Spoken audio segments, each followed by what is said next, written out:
আজ আমরা এমন একটি সভ্যতার কথা বলছি যেখানকার মানুষ আজ থেকে প্রায় ৭,০০০ বছর আগে কৃষিকাজ করত।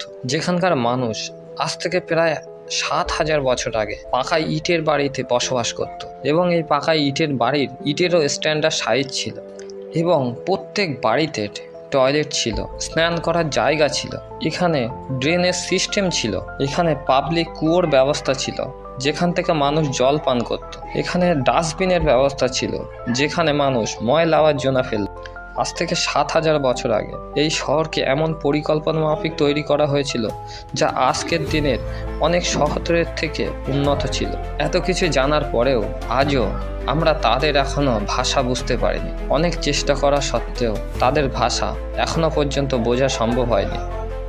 এতক্ষণ ধরে আমরা যে সভ্যতার কথা বলছি সেটা হলো সিন্ধু সভ্যতা বা ইন্দাস ভ্যালি সিভিলাইজেশন। কিন্তু এত উন্নত সভ্যতা ধ্বংস কীভাবে হলো? বিভিন্ন ইতিহাসবিদ বিভিন্ন রকমের মতবাদ দিয়েছেন। আপনারা যদি কোনো মতবাদ জেনে থাকেন তাহলে নিচে কমেন্টে বলুন।